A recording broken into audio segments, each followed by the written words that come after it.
Hello, my name is Rebecca, and I'll be singing the song In Your Midst by Allie Page.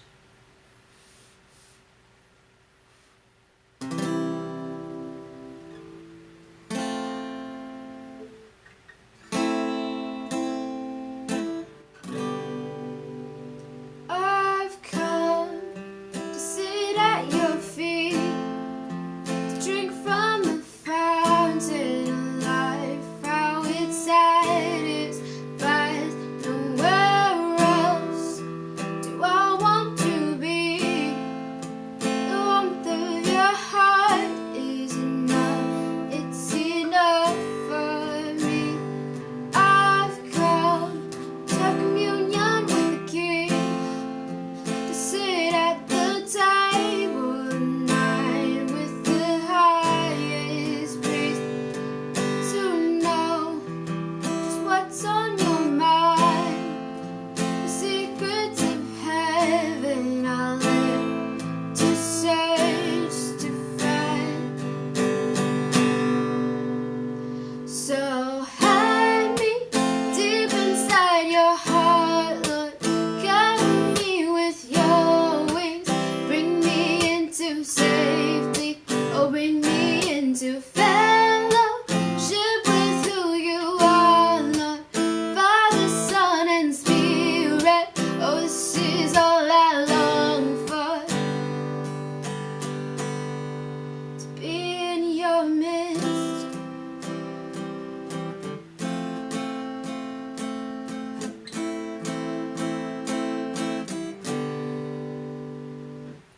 This my heart's desire, to know you and be known, to know you and be known by you, Jesus. This my heart's desire, to know you and be known, to know you and be known by you, Jesus. This my heart's desire. Oh, so hide me deep inside your heart, Lord. Cover me with your wings. Bring me into safety. Oh, bring me into fellowship with who you are, Lord. Father, Son, and Spirit. Oh, this is all I long for. So hide me deep inside your heart, Lord. Cover me with your wings. Bring me into safety. Oh, bring me into fellowship with who you are, Lord. Father, Son, and Spirit. Oh, this is all I long for, to be in your midst.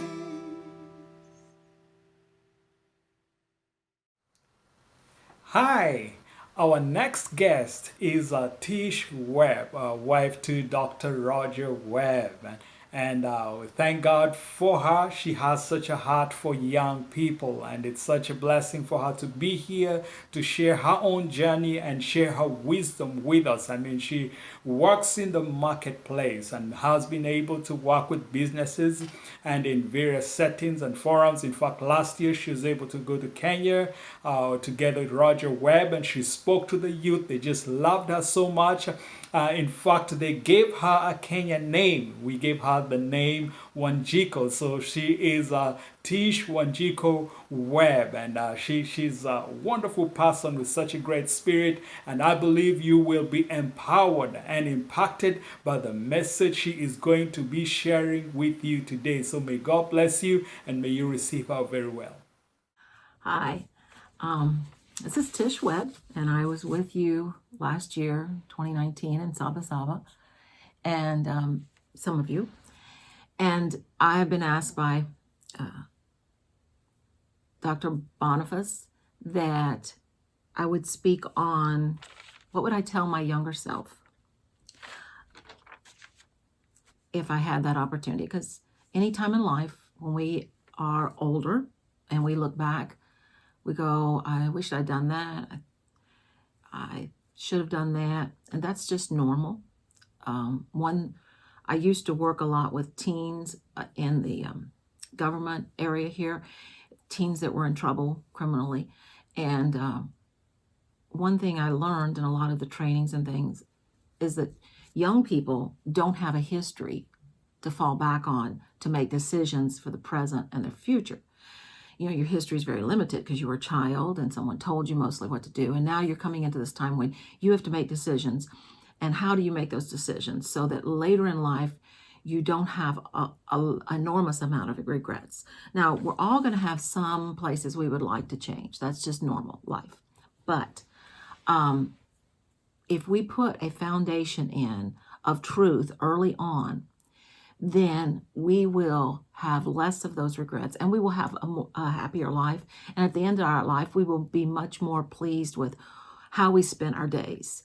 I know that seems very far away from many of you because you're very, very young, but this is the way you really have peace in life, making sure that you're focusing your time each day, moment by moment, on what's the most important in your life and not being led by other decisions, other people, society in general, influenced by music, by videos, by the internet. What is the true purpose that you feel in your life that you're to do? So let's start out with, many decisions in my life were based on a deep foundation that I remember to this day. Even as a little girl, we worshiped in a humble building. It was a storefront, no restroom facilities. It was very cold in the wintertime. And I know most of you are from Africa, so you're not going to maybe understand how cold it can really be. And a building, once it gets cold, it's very difficult to get, the walls warm, the floors warm, the furniture warm. It takes usually hours if it's coming from a very deep cold. And so we would go in on a Sunday morning and heat the building up and have service. And I remember it being such a humble, of the benches. My father made the benches from his building skills. They were just simple benches. But on the wall of that very humble building with very much improvements that could be made. And let me say, there was a church across the street that was very opulent in that it was built very well, all the facilities it needed, but it was a different group of people. And we were preaching a message that had not been preached there. And I won't go into all those details right now, but always be grateful where God puts you. And that's what I always said. I know the foundation he put in my life. And now after many, many years in traveling to the world and nations, I know that foundation needed to be put there. And one of those parts of the foundation was a plaque that was on the wall. It was just a piece of cardboard that was painted and decorated. And it said, "Only one life, it will soon be past. Only what's done for Christ will last." Now, because of my Christian foundation, my father was a pastor, all of that built a foundation in me. But that plaque rang through my decisions. It just rang through my decisions. Now, it doesn't mean that every decision I made was applied through that. No, but a majority of them were. And as I look back, the first important point I would make to you is to get rid of fearing what people think, because they will try to control you. And they generally are gone from your life in a few years. So why would that plaque apply to this? Because many times you would have to stand for a principle that others weren't standing for around you. I do know this. Corporations, when they look for a leader, they will ask them, "Did you ever have to stand alone on a decision?" That's very important. Are you able to do that? Are you able to know truth and stand for that truth no matter what anybody else says around you? That shows a strength of character, and that shows a strength that can get through many, many hindrances that life brings. Life is going to come at you with lots of deterrents. And so one of the first is to get rid of the fear of what people think. Being young, it's a very prominent part of you to want to be accepted. you will, as you mature, you will understand that some of the people you had the most confidence in sometimes can turn out to be not at all what you thought they were. And so you wasted a lot of time maybe with them, or you maybe even made some decisions with them you wouldn't have normally made. So always think about, I need to get rid of the fear of what people think, and I need to follow the foundation in my life that God has purposed for me. And what does God really want you to do? And that's where you seek him in prayer. And we'll go into some more information here in a minute on how to find what you're really supposed to do, and at each moment in life. Like example, I had a job that I was working at one point in time, and they asked me to basically lie about something. And this was it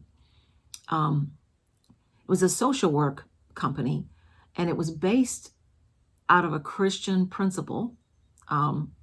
It was a almost 200-year-old company. So culturally back then, they were much more Christian based. But the people working there at the present time were not so much. And so they asked me to do something that I felt like was not being honest. And I just had to say, even with fear of maybe losing my job, I had to say, I can't do that. I'm sorry. I will help you any way I can, but I can't do that. Because once you compromise who you really are, then something in you starts to crumble and disintegrate.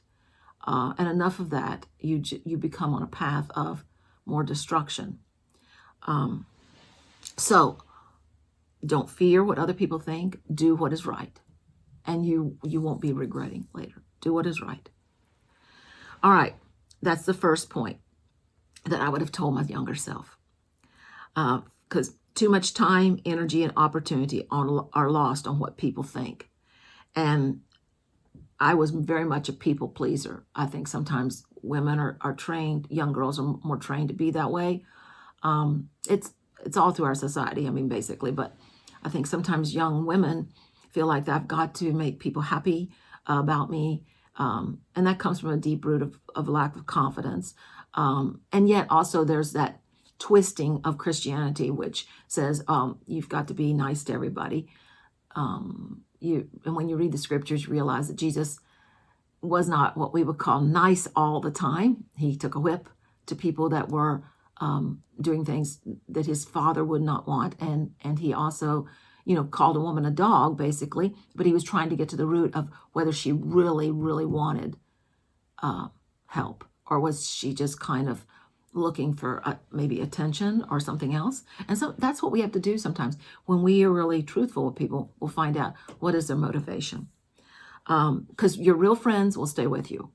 They are not deterred by your desire to be true to yourself. Okay. So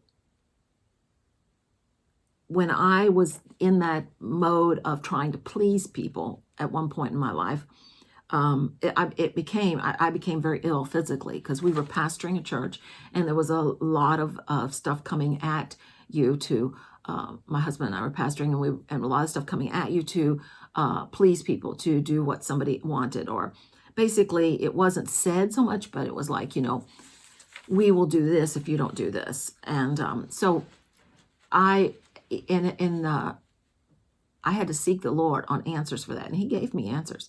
In fact, then I was working a job, like I said, that it was kind of the same thing, a people-pleasing type of thing. And I read a book that really helped me put boundaries down with people.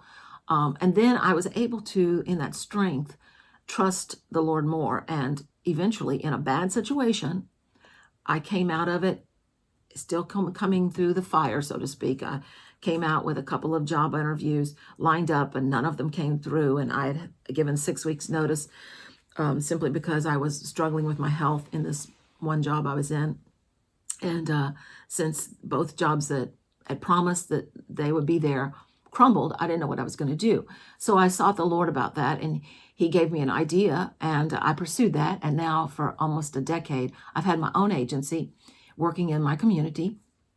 And I thank the Lord every day that sometimes when we go through a very fiery place, but we stand with integrity and do what we know is right, then we will come forth. We will come forth into a better place. And I want to encourage you that it's hard when you're young, but we'll go into that on the second point here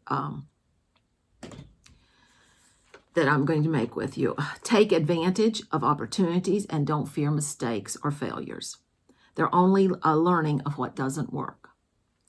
I talked myself out of several things and tried to, and then I tried several things, and sometimes I didn't reach my goals in some of those areas, and then others I did reach my goal and I was blessed. So everything you're going through, the good and the bad, is a learning place. You're learning what works and what doesn't work. You don't have to fear a failure, because if you just sit down and we'll go through some more research and pray and seek counsel, there are maybe 5 or 6 ways to solve a problem. So I would encourage you, take advantage of opportunities and don't fear mistakes and failures. Again, that's my second point, what I would tell my younger self. Everything that you learn forms the steps for the next steps you're going to be taking. I make a picture of, you see a pond of water, and all you see is maybe 1 or 2 stones out there that you could walk across to maybe get to the other side. But as you start walking, then you're able to see another one who's maybe just a little bit below the surface, but enough to get you on solid ground to the next place and then on across. And that's kind of the way it is in life. You take some steps, and then that helps you in the next place that you're going to be. Because you learned what didn't work, possibly. Okay. Sometimes I would say, why did I try this? When you get to a barrier or a challenge. But the regret of not trying is a shadow of what haunts many people. Many people are haunted by what they didn't try to do, that they didn't step out in. So research, this is a point I want to make, pray, and ask for advice. Proverbs, the wisdom book, the book of wisdom, read that daily. The book of wisdom says to get counsel from 2 or 3 people. You do not want just yes people in your life that tell you, oh yeah, that's great, don't go do it. No, you want people that will maybe even say, have you thought about this? But you do not want people that are going to crush your dream, that always say, who do you think you are? That's not a wise person. Find people that you know truly love you and would tell you the truth, even if you didn't want to hear it. And then pray and do research. And when you do that, you're going to feel much more confident when you hit challenges, because you're always going to hit challenges. That's life. The only people who do not have challenges in life are dead people. When I train young children in school on drug abuse prevention, I would ask them that, and they would always think, oh, well, the president or rich people. And I said, no, they all have problems. The only people who do not have problems in this life are dead people. So as long as you're living, you're going to face a challenge, and you're going to have to work through it. So I would encourage you to do research. Secondly, first of all, I would encourage you to pray. Always be praying all the time. And research and ask for advice from 2 or 3 people that you know have integrity and would tell you the truth, even if you didn't want to hear it. Okay, and then you'll have the confidence to push through rough times because you've heard from God, you've researched it, you've found answers, plus the people that you got counsel from were people that you respected. So the third point I would tell my younger self is, I was in a training one time, and they said, write down 3 things that you would do if there was nothing stopping you. And at the end of your life, you would be glad you did. Something like that. A real, very deep-rooted thought. It took me a while to come up with an answer, because I thought, well, I want to have some really good answers. But when I thought through it, at that point in time in my life, I was having some regrets about a loved one who had passed away, and I couldn't spend time with them at the time because of my work. So that was forming some of the pain in my life and thinking about my future. So one of my first thoughts with this, I'm sorry, that's my dog outside, and somebody apparently has come on the property. So my first thought was spend time with my grandkids because I don't want to regret. They grow so fast. That was my thought. They grow so fast. I don't want to regret not being with them. So immediately I changed my work schedule. And I had the ability to do that.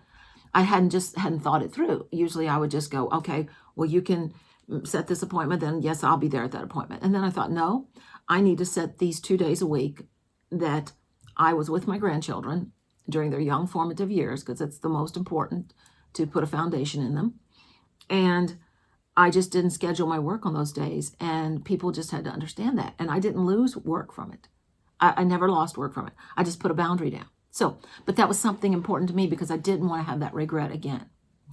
The second one was I wanted my family to all live close by, and they do. And that was something that I had to go through a really painful time, but it came forth, and that was one of those places. I mean, I was ready to move to the other side of the nation because of desire to be with grandchildren. But then the third one was I wanted to live in my culture, which is the south part of America. We're called Southerners, and I live what's called the North now in Indiana, but that was one of my desires. But that hasn't happened, and I don't think it will because we've got too much here in place, and my children aren't going to move. So that was my second one. But you had to think about things, and why I told you that, I mean, I could say, well, that one didn't come to pass. I didn't get that one in place. But what I'm saying to you is once you start thinking about it, then you start your decisions daily you put that into your decisions daily, and then you don't have those regrets as much because you're thinking along those lines. You're not just moving with whatever's moving you in life. You've got to do this, you have to do that. Your boss said this, your school says this, your parents and family says this. You start making some boundaries and putting in what is important to you to live a happier, peaceful life. Okay, and the fourth one, and this will be my final, shake off offense quickly. It's not worth it. And I'll tell you why. It's a wasted time. I wasted a lot of time rehearsing what somebody did or what I could have done different. Maybe if I'd done this wouldn't have happened, etc. It's a total distraction, and you lose momentum about your goals. And the enemy in your life will always do this. He will either make a betrayal come in your life, or you'll think, oh, I gave and gave and gave to this person, and this is what they do. That's people. You really find out who people are. Some people go, well, I didn't know they were like that. They were always like that. It just took a situation to bring out their true self. So when offenses come, because the Word of God says offense will come, that means people will do things wrong against you, to you. And sometimes it's intentional and sometimes it's not. Sometimes we offend others unknowingly, maybe. And sometimes maybe even knowingly we offended somebody out of a hurt we have. So we need to get healed of those hurts. But back to this, it's a distraction and it makes you lose momentum.